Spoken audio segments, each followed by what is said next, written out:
Bonjour à tous. Aujourd'hui, une nouvelle vidéo en grammaire pour découvrir les COI. Donc, l'objectif de cette séance va être de découvrir une nouvelle fonction des mots dans les phrases. Vous connaissez déjà comme fonction le verbe, le sujet, le complément d'objet direct, les attributs du sujet et les épithètes du nom. Aujourd'hui, on va découvrir les COI, les compléments d'objet indirects. Mais avant de travailler sur les COI, nous allons d'abord faire un petit rappel sur ce que nous avons vu dernièrement, les compléments d'objet direct, que l'on appelle COD. Alors rappelle-toi, le COD, il accompagne le verbe, il vient donner des précisions sur le verbe. On ne peut ni le déplacer, ni le supprimer dans la phrase. On dit que c'est un complément essentiel. Et pour le trouver, il nous suffit de chercher le sujet et le verbe et de poser ensuite la question quoi ou qui. Donc si on prend la première phrase, Gabriel cuisine de délicieux gâteaux. De qui parle-t-on? Eh bien nous parlons de Gabriel, c'est donc le sujet. Que fait-il? Il cuisine, c'est le verbe. Donc Gabriel cuisine quoi? De délicieux gâteaux. De délicieux gâteaux, c'est donc le COD et c'est aussi ici un groupe nominal. Deuxième phrase, il les goûtera. Le sujet, de qui parle-t-on? Il. Le verbe, l'action goûtera. Il goûtera quoi? Les. Les, c'est un pronom qui reprend le groupe nominal les délicieux gâteaux. C'est aussi ici donc un COD puisqu'il répond à la question quoi derrière le sujet et le verbe. Dans la troisième phrase, Sarah et Elsa peuvent venir. Sarah et Elsa peuvent quoi? Venir. Venir, c'est donc le COD et c'est aussi un verbe à l'infinitif.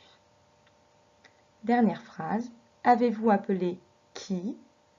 Erwan. Erwan, c'est donc le COD, puisque derrière le sujet vous et le verbe avez appelé, on pose la question qui. Et c'est aussi un nom propre. Voilà pour ce petit rappel sur les COD. Vous allez maintenant découvrir ce que sont les COI, les compléments d'objets indirects. Eh bien, ça ressemble fortement aux COD, puisque comme les COD, ils viennent compléter le verbe et donner des précisions sur le verbe. Et tout comme le COD, c'est un complément essentiel puisqu'on ne peut pas le supprimer et généralement pas le déplacer.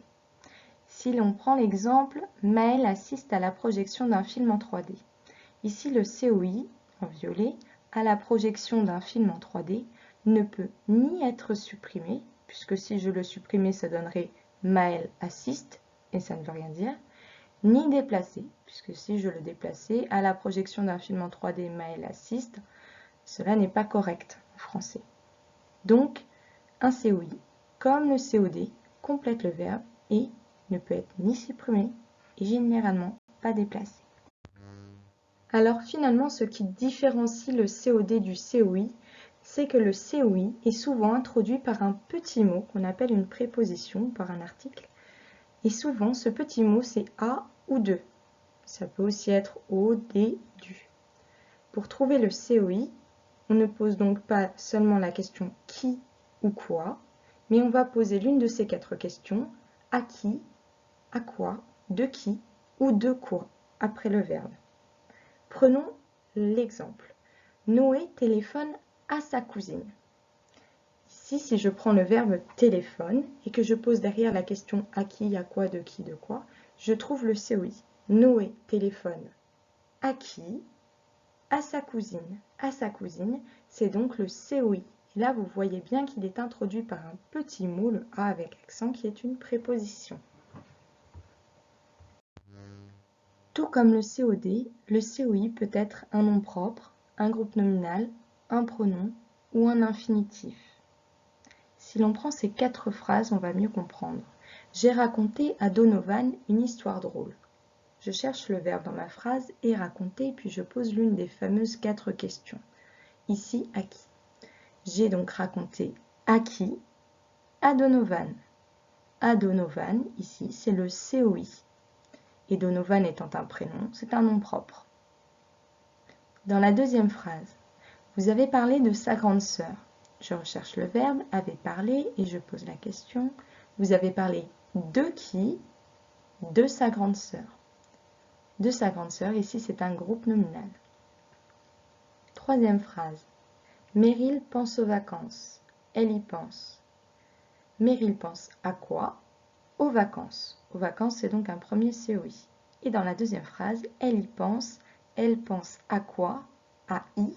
I qui est un pronom et qui reprend le groupe nominal aux vacances. Donc on voit bien qu'ici, le COI peut aussi être un pronom. Dernière phrase, tu as envie de dormir. A envie, c'est donc le verbe. Tu as envie de quoi? De dormir. De dormir, donc dormir ici, c'est un verbe à l'infinitif. C'est maintenant à toi de jouer, donc n'oublie pas de prendre ton ardoise et de mettre pause sur la vidéo pour retrouver les COI dans ces 4 phrases. Pense d'abord à identifier le verbe et à poser l'une des 4 questions en vert en bas à droite. À qui? À quoi? De qui? Ou de quoi? A tout de suite pour la correction. Voyons ensemble si tu as réussi à identifier les COI de ces 4 phrases. Dans la première phrase, je penserai à t'acheter du chocolat. Je penserai à quoi? À t'acheter du chocolat. À t'acheter du chocolat, c'est donc un COI et c'est aussi un groupe infinitif, puisqu'il est composé d'un verbe à l'infinitif. Dans la deuxième phrase, Thibaut parle souvent de ses poules. Thibaut parle souvent de quoi? De ses poules. De ses poules, c'est donc le COI et c'est aussi un groupe nominal. Troisième phrase, je pense à mes élèves, et c'est bien vrai. Je pense donc à qui?